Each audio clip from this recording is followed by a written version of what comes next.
sampai ke dinding. Yang wanitanya pindah ke sini. Mulai dari tonggak sini sampai ke sini, yang laki-laki pindah ke sini. Silakan dilakukan dalam tempo 1 menit paling lama. Saya melihat siapa yang terlambat tandanya inteligensinya rendah. Saya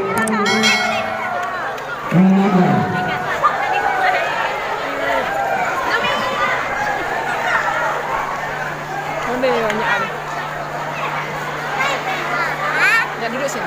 ada laki-laki yang lambat pindah bencong.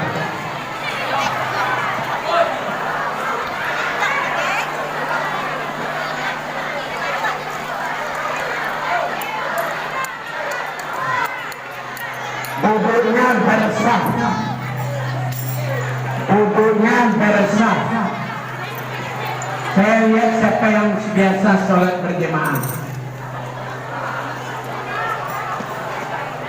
Duduknya bersah.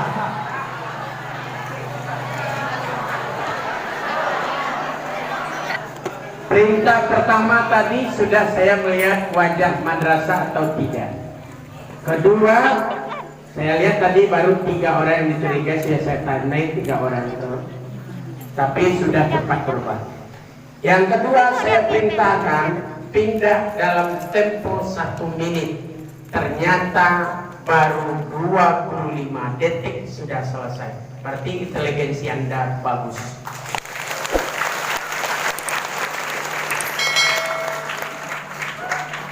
Yang ketiga, perintah saya, silakan Anda duduk seperti orang sesudah sholat berjemaah. Duduknya bersaf, rapi, tidak ada saf yang terputus. Kalau tidak ada safnya, buat saf baru. Pokok pakai saf. Saya lihat ke belakang nanti.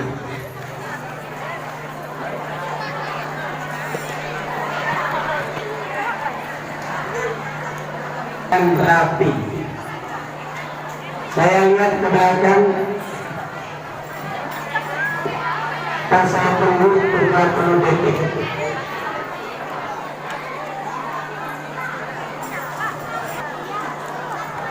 Assalamualaikum warahmatullahi wabarakatuh.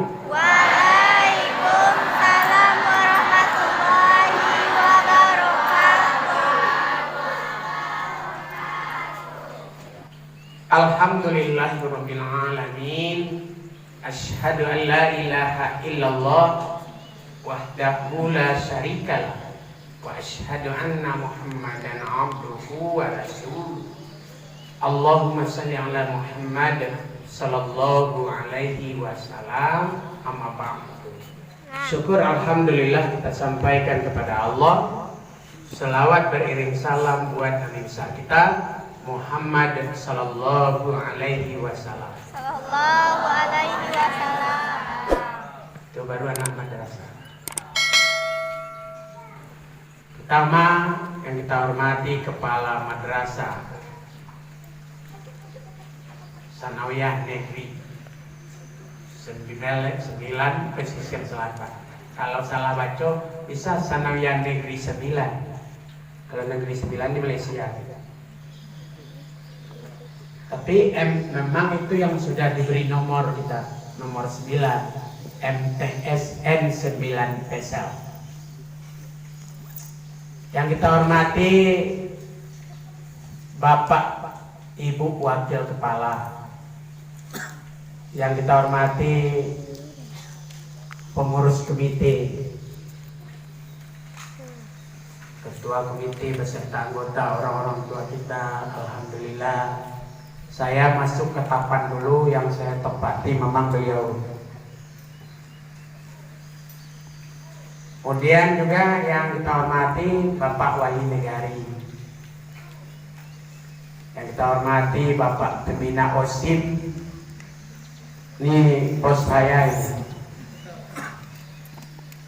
Kemudian yang kita hormati Bapak Ibu pelatih, Bapak Ibu majelis guru, Ananda semua, dari kelas 7 sampai kelas 9 yang saya banggakan.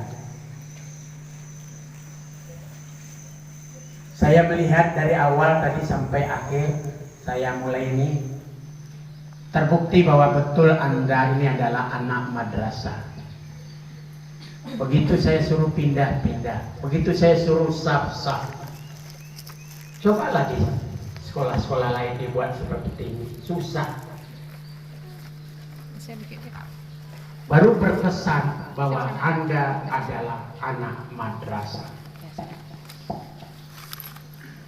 Sudah banyak nggak saya ceramah ke tempat lain, ke sekolah dan madrasah. Baru saya bertemu dengan orang-orang seperti ini hanya di MTS 9 Pesel.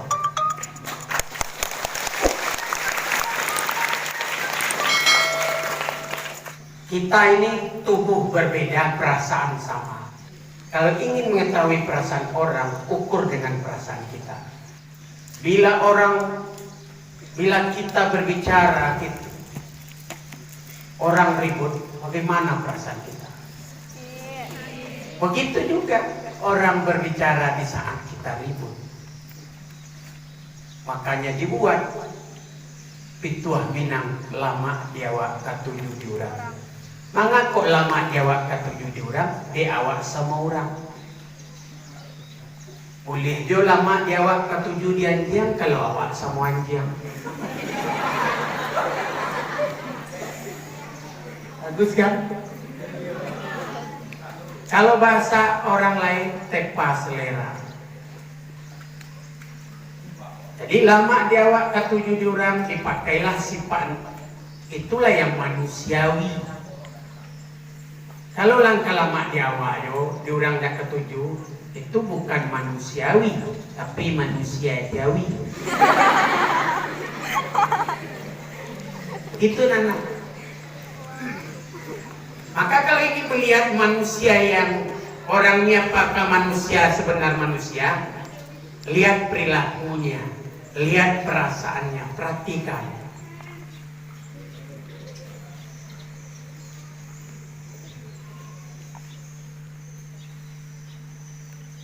Inilah sebenar manusia. Tidak ada satupun yang casingnya manusia tapi isi dalamnya jauh.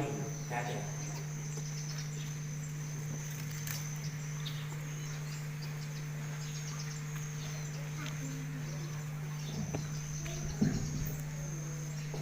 Jadi saya lihat kelompok 1, kelompok 2, kelompok 3, kelompok 4 apalagi. Alhamdulillah.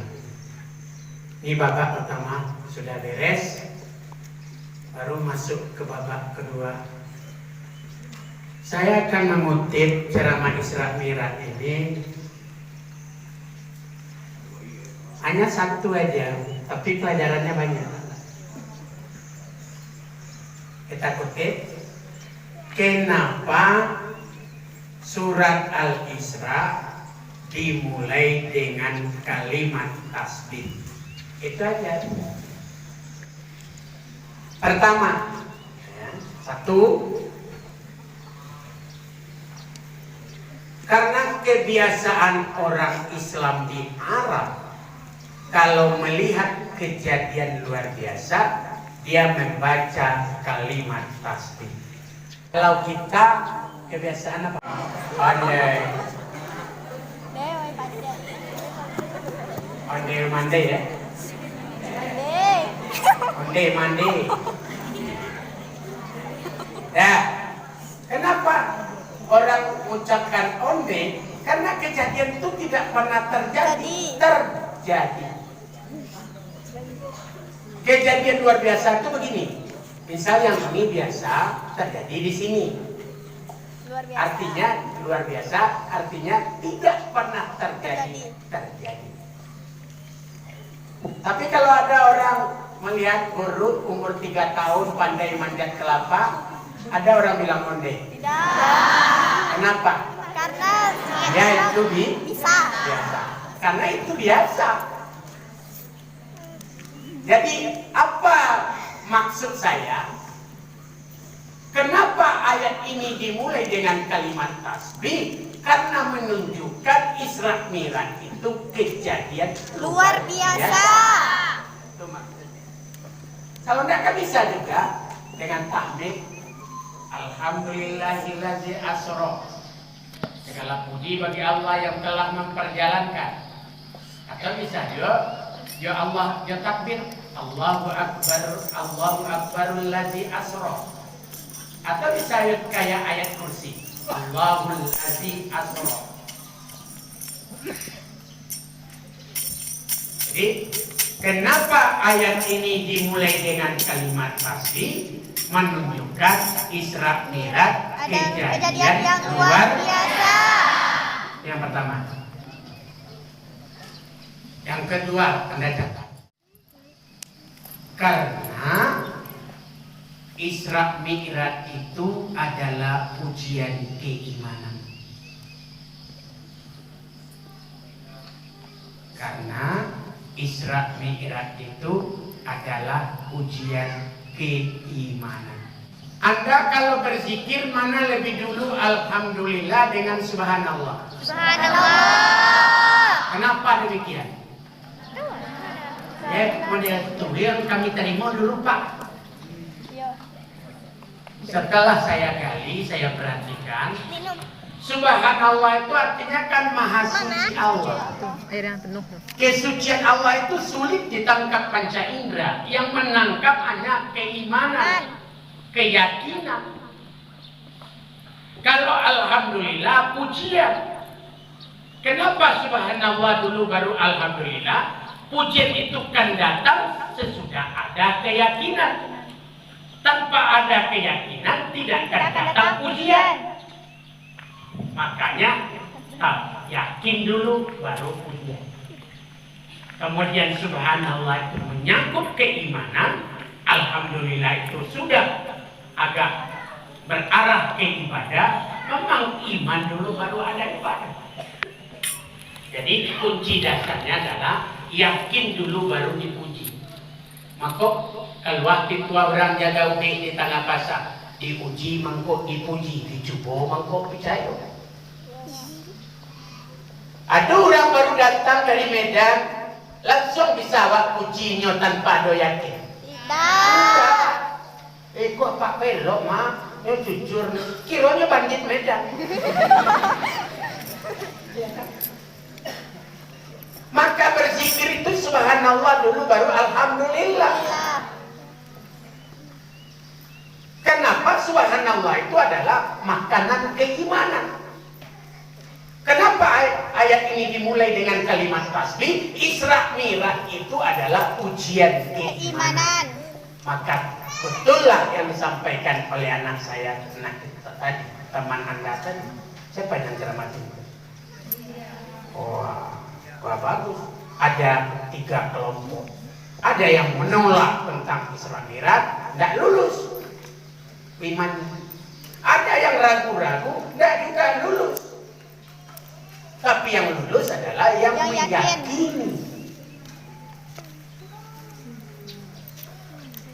Karena modalnya Nabi Muhammad tidak pernah berdusta.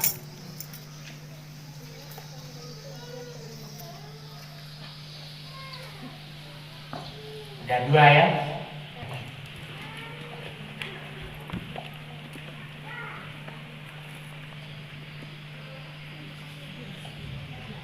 Yang ketiga, karena kejadian itu atau peristiwa itu kemana perginya?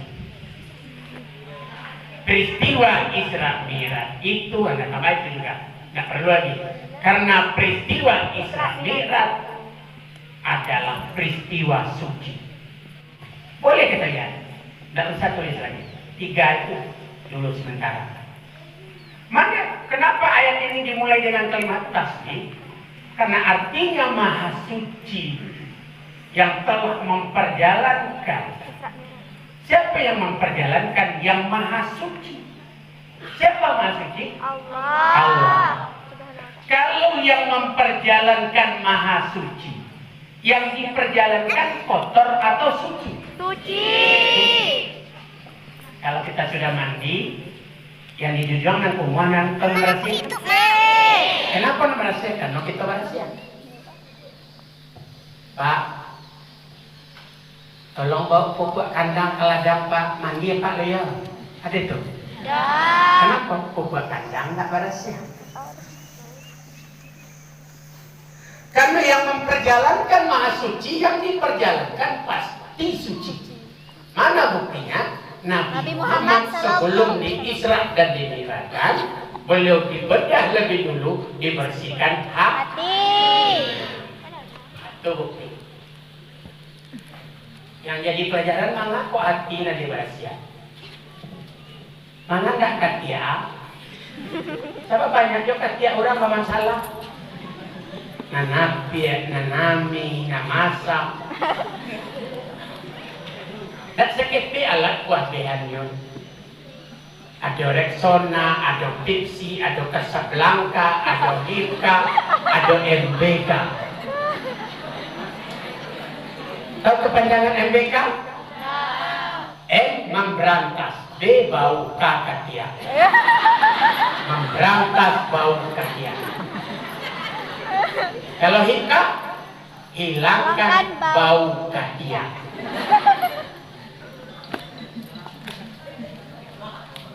Mengada parwi di berasian. Sebab anak keluar di parwi, baik berbantu maupun tak berbantu, kata busur. Kadang malah sipnya ya. Orang pingsan dia jawab. Anak mana? Anak mana? Malah sip. Di pingsan orang belakang. Anak. Hah? Kentut.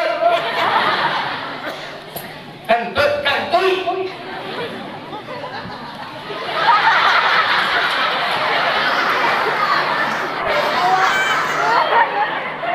Kalau kantui itu masuk sikuan. Kentut. Enak. Anda simak. Kentut itu dengan uang sifatnya berbanding terbalik. Kalau dibawa ke ilmu fisika kan ada berbanding terbalik. Nah, ini kentut dengan uang sifatnya berbanding terbalik. Kalau uang hilang, yang kehilangan ribut, yang mendapat diam.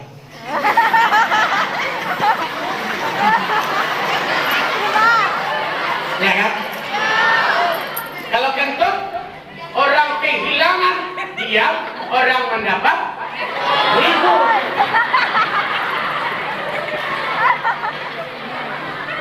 Kunti, siapa tak kanti, Pak? Antara pada nyawut.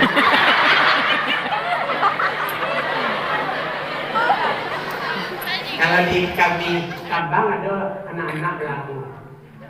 Cangwi cuy lagu gajah, ya kentut mati tajam di bawah janjang. Tak tunjuk yang datakan cuy. Menangis, menangis.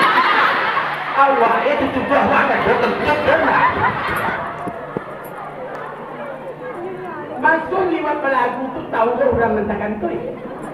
Tak mungkin, kan?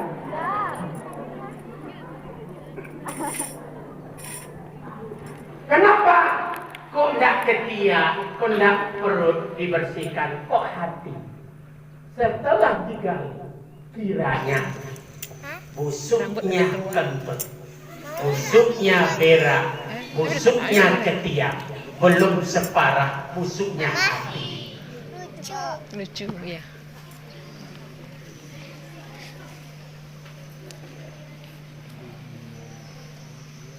Ada penggemar Indonesia. Ada gambar Indonesia. Mana buktinya? Ini buktinya. Pernah nggak Anda mendengar orang cerai suami istri gara-gara busuk kentut?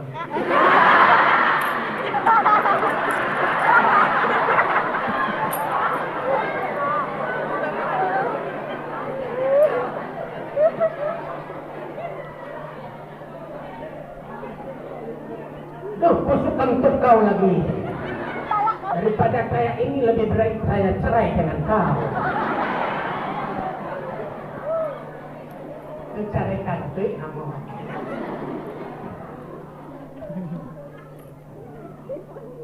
Orang yang banyak berpisah kawan, banyak nandak belok jo kawan, gara-gara busuk hati.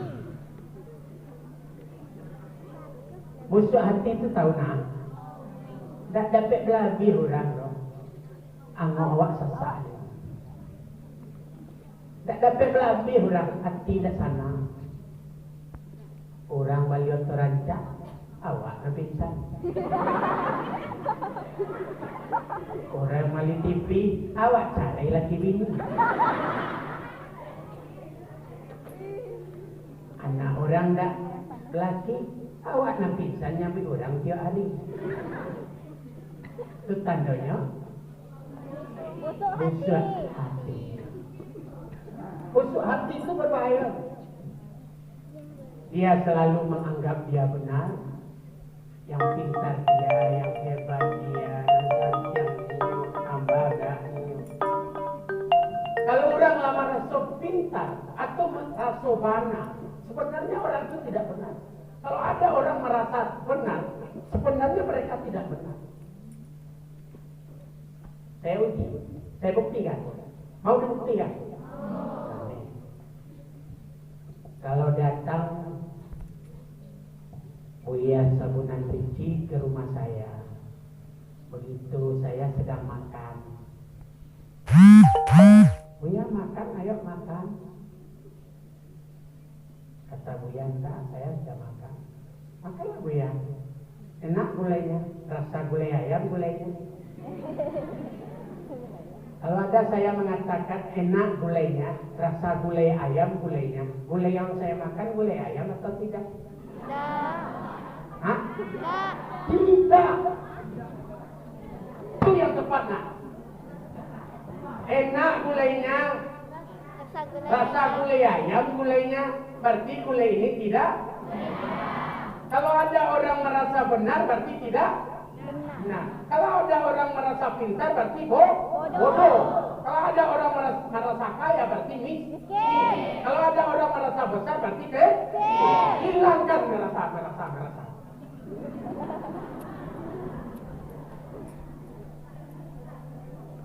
Kata Imam Al-Ghazali, orang yang menyatakan anal haq, saya yang benar, hukumnya kafir zindik. Kafir itu engkar, susah diatur. Biasa kalau orang merasa benar, payah diatur. Kadang karengkal. Baru orang kemudian yang baik. Kalau orang bakal ajokan, bakal toyo, berarti dia ingin berkehendaknya. Berarti kehendaknya ingin dia kehendak Tuhan. Tahu? Salah besar. Kenapa? Kehendak Tuhan adalah di atas kehendaknya. Tanda awak di bawah kehendak Tuhan, maka perlu sabar. Orang yang tidak sabar itu adalah inginkan kehendaknya di atas kehendak Tuhan. Maka orang yang tidak sabar dengan orang sombong ini, kalau mendapat nikmat dia sombong, mendapat musibah pasti tidak sabar. Ujilah. Besok kalau orang sombong itu suka memuji diri sendiri. Kalau orang suka memuji sendiri, berarti orang suka disanjung-sanjung. Kalau rasa di yoyo, asal dipatahan mamanggo.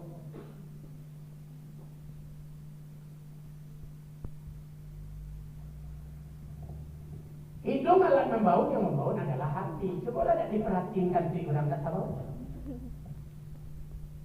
Mulut alat bicara, yang bicara adalah hati. Kalau hati batas singgung, sama mau bicara. Mulut alat makan, yang makan adalah hati. Coba kata-kata orang. Caci maki itu kasih makan. Tak mau orang makan. Makanlah bu, nasi ini cuman istri saya belum makan. Mau makan? Tidak. Mulut yang sakit atau hati? Hati. Jadi kalau orang suka memakan yang tidak halal, itu bukan mulut yang salah, ada hatinya tidak benar.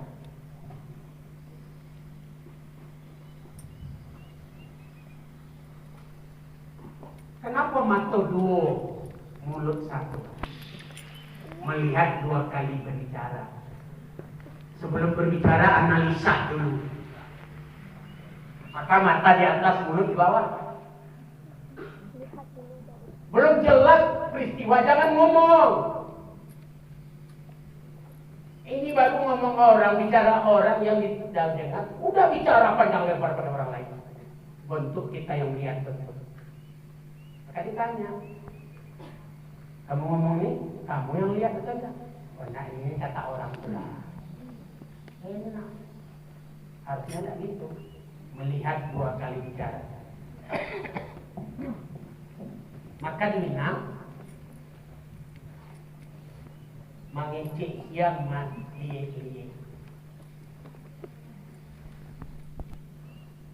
Berapa bulan? 2. Mulut? 1. Maksudnya apa? Mendengar dua kali bicara. Kalau kau bicara, dia pernah mendengar. Enggak, kalau enggak, udah besar. Kok salah bicara? Kenapa nih telinga enggak masuk wajib wudhu, mata wajib wudhu? Di dalam kesaksian, penglihatan dibanding pendengaran lebih kuat penglihatan, lebih tinggi nilainya penglihatan dibanding pendengaran. Saya melihat betul, itu sudah diterima langsung di polisi. Saya mendengar, yang kamu dengar itu salah dengar betul. Yang kedua apa yang dimaksud? Tangan. Tangan ada bekerja adalah aku atau hati. Kalau tangan salah bekerja, bukan tangannya yang salah, tapi hatinya ada benar. Mulut satu, tangan 2. apa maksudnya? Mulut satu, tangan 2. Apa maksudnya? Bekerja 2 kali bicara. Orang kalau banyak bicara kerjanya kurang. Uji ya kalau enggak. Kalau banyak orang protes mulut aja, kasih dia kerja. Buktinya tidak ada. Padahal Tuhan mengajarkan mulut satu, tangan 2, banyak bekerja dibanding bicara.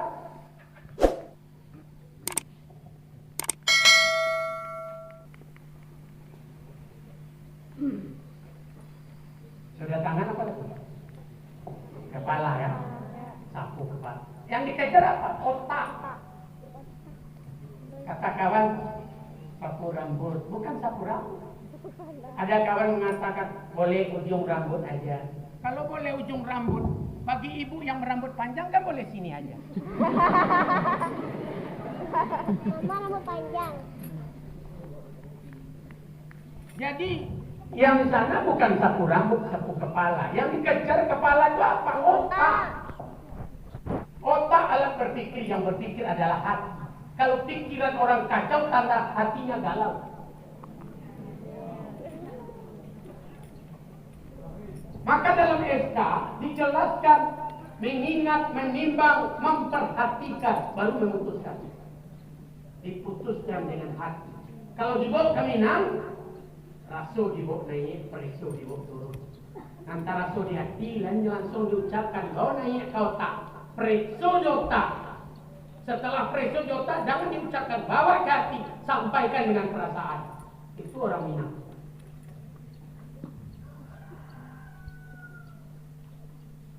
Kalau setiap teraso di hati di kecian, banyak orang tersinggung.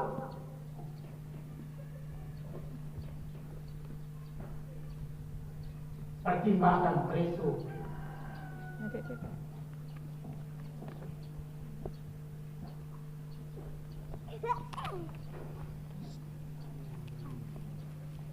Mana yang lebih tinggi otak dibanding mulut? Otak. Berarti pemikiran itu lebih tinggi dibanding pembicaraan. Berbicaralah lewat pemikiran.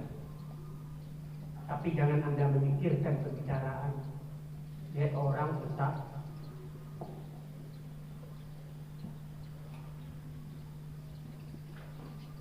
Sudah kepala apa lagi?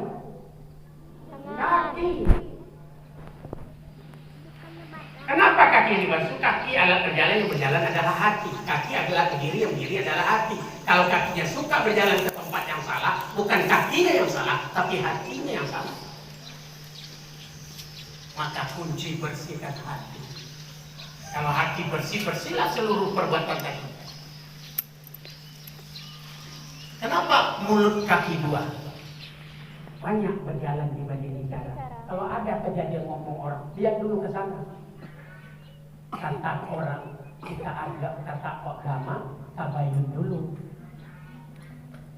Jangan membuat keputusan sebelum tabayun, salah putus.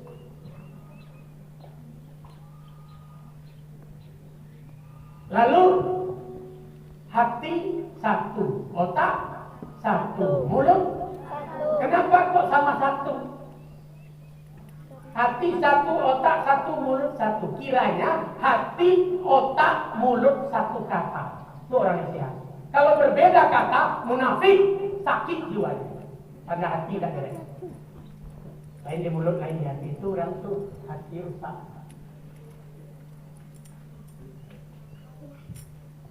Ini ayat Tuhan.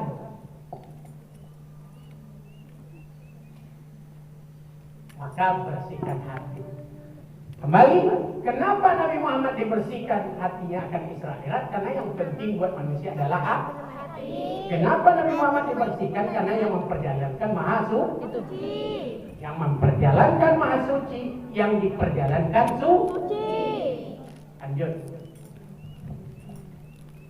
Karena kenapa hati Muhammad dibersihkan, disucikan? Karena berteman dengan makhluk suci. Malaikat Jibril. Malaikat yang mau berteman dengan orang yang hati bersih. Kalau hatinya kotor, temannya iblis. Maka perbuatan dan pembicaraan seperti kayaknya iblis.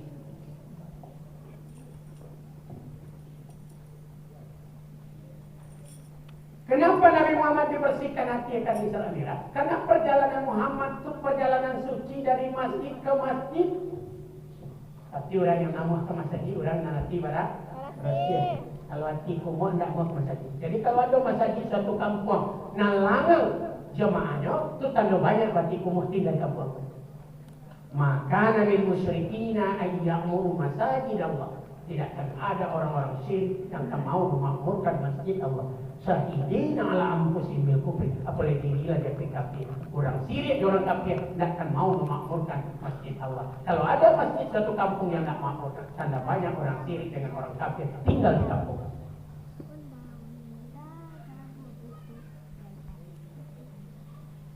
Jadi kalau ada wak sama saji rasa kapai rasa kaida, itu mulai tak sumbe mulai ka berkemua. Lawan cepet, tiba di kabeluan terondakan, karepet-repet.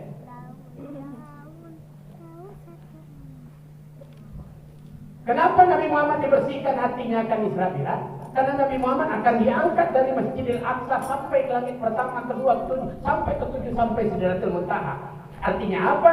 Kalau orang hati bersih, kemapai, derajatnya terangkat. Dihargai orang, walaupun tidak punya jabatan, walaupun tidak kaya, tapi orang segar sama dia. Dihormati, dihargai, karena hatinya bersih.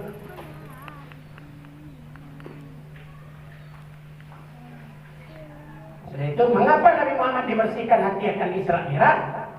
Karena Nabi Muhammad akan menghadap Zat yang Maha Suci, Allah. Berarti orang yang bisa berada di hadapan Allah, orang yang punya hati bersih. Kalau hati kotor, jauh dari Allah. Maka kalau ingin membersihkan hati, maka seringlah zikrillah, ingat Allah.